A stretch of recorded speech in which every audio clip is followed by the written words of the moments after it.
Hey, good day to you. This is Todd. I am a regular dude walking in the Word. Hey, these next 3 episodes is part of the last chapter of Leviticus. We are going to be concluding Leviticus with these last 3 episodes. We're looking at Leviticus chapter 27.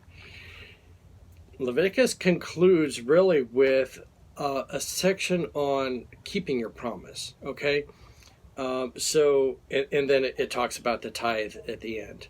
So we're going to look at spend 2 episodes looking at keeping your promise. And so this is not something that God said, hey, I want this, and you need to give it to me. No, this was like you said, I dedicate this to God. Okay, so let's say, for example, I say, I dedicate my car to God. My car is all God's, okay? Where this comes into play is like a year down the road, I decide, you know what, God, I changed my mind. I'm not dedicating it to you anymore. It's not dedicated to you, it's mine. God said, that's not going to happen. When you dedicate it to me, your vow is taken seriously and it's dedicated to me. You can redeem it if you don't want that car to be dedicated to me anymore. And there's a price you pay for that. Okay, and so that's mostly what this chapter is dealing with. And we're going to be looking today at people and animals. Then tomorrow we look at property. Okay, your house and property you have. And then the third day we're going to be looking at just giving your tithe, what God asks for. So let's read here today. This is taken from Leviticus chapter 27. Verses 1 through 13, okay? And it's entitled, Keeping Your Promise to God, Part 1. It says this, The Lord said to Moses, Speak to the Israelites and say to them, If anyone makes a special vow of to dedicate a person to the Lord by giving the equivalent value, set the value of a male between the ages of 20 and 60 at 50 shekels of silver according to the sanctuary shekel. For a female, set the value at 30 shekels. For a person between the ages of 5 and 20, set the value of a male at 20 shekels, and of a female at 10 shekels. For a person between 1 month and 5 years, set the value of a male at 5 shekels of silver, and that of the female at 3 shekels of silver.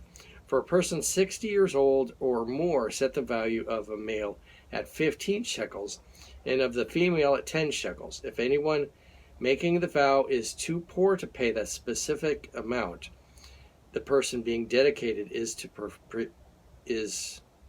presented to the priest, who will set the value according to what makes the vow, one who makes the vow can afford. Okay, so that's dealing with people. If the person is dedicated to the Lord, it says here, if anyone makes a special vow to dedicate a person to the Lord by giving. So if you dedicate that person to the Lord, this is the way to redeem that person. Okay. Now, when we read through that, you saw all different amounts of money. Okay. And so you might be looking at that and thinking, oh man, God's not fair. He's not, that's not fair that he says it's this much for a man at this age and it's this much for a woman at this age. All different amounts, and the woman is less value than the man. You don't look at it like that. The way it's being looked at here and the way it's being presented is these are the value of a person doing labor. Okay, so a man that's like 25 years old is going to be doing more labor than a 5-year-old boy. Okay, and then also a man that's 25 years old is probably going to be doing more work than a 25-year-old woman, because the woman might be pregnant, she's concerned about the kids, she's not quite as strong as the man, and there might be some women stronger than some men, but overall, okay. And then it even talks about those that are seniors. Those are less because they're not they can't work as hard as the 25-year-old guy. Okay, so don't be distracted as to like, oh, that's not fair.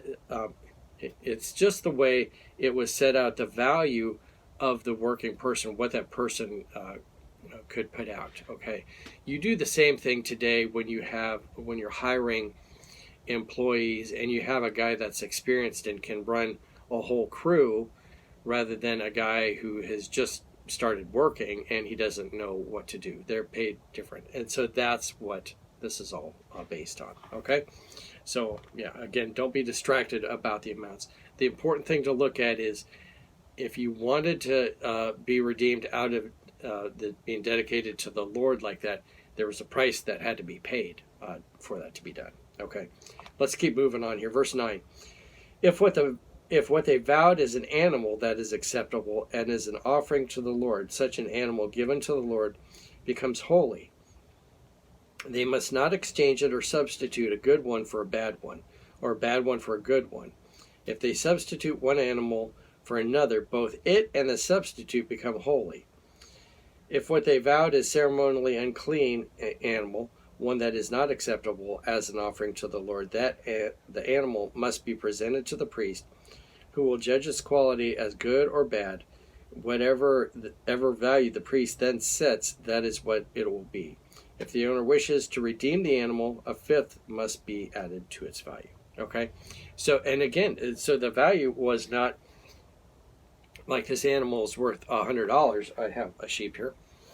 This animal is not worth $100, or it's worth $100. So to redeem it, it would cost $105, not just $100. Okay. Notice here too, God says if you have two, you have two sheep, and you make this promise to God, hey, I'm going to dedicate one of these sheep to God. Okay, and then but God says, you got to pick the one that you're dedicating to the Lord. You can't, as they're growing up, you can't go, oh, that one's not as good as the other one, so I'm going to give the one that's not as good to the Lord. God said, that's not going to happen. He says, if you do that, if you do the old switcheroo on it, they're both become holy. Okay, so it's kind of a funny thing that God doesn't allow the old switcheroos on you. He said if you try and play that trick on me, both of those animals will become holy. All right. So all kinds of things here with that, and even then it goes on to talk about the unclean animal. Let's say I have a crab farm, and I dedicate. I say, Lord, on this crab farm, that I'm selling the meat to the Gentiles. I want to dedicate, 50 of these crabs to you. Okay, well, I can't give it to the priest because the priest it's an unclean animal. It's a bottom feeder. So those crabs, the priest, I take it to the priest, and then he determines the value of it and adds a fifth of it. So I might have $100 worth of crabs, and to redeem those, I'd pay $105. Okay. The important thing, what I want you to see from this whole thing, and also for tomorrow too, is if you made a promise to God, God took that seriously, okay? And he didn't allow you to renege and go, oh, I changed my mind. You know what? I'm going to do it this way. God said, no. When you make a vow, and no one was forced to make the vow, okay? But when you make that vow, God took it seriously, and just like He takes His covenant seriously with us. But He took it seriously, and He said, if you want to get out of that, you need to redeem it by paying what that animal is worth, and plus the 5%. Okay, so as He is serious about the promises we make, that He made to us, we need to be serious about the promises we make to God too. Okay, that's the bottom line here. Hey, thanks for watching. I'm just a regular dude walking in the Word, and I look forward to seeing you tomorrow as we continue our journey through Leviticus. The Lord's blessing. I'll see you then.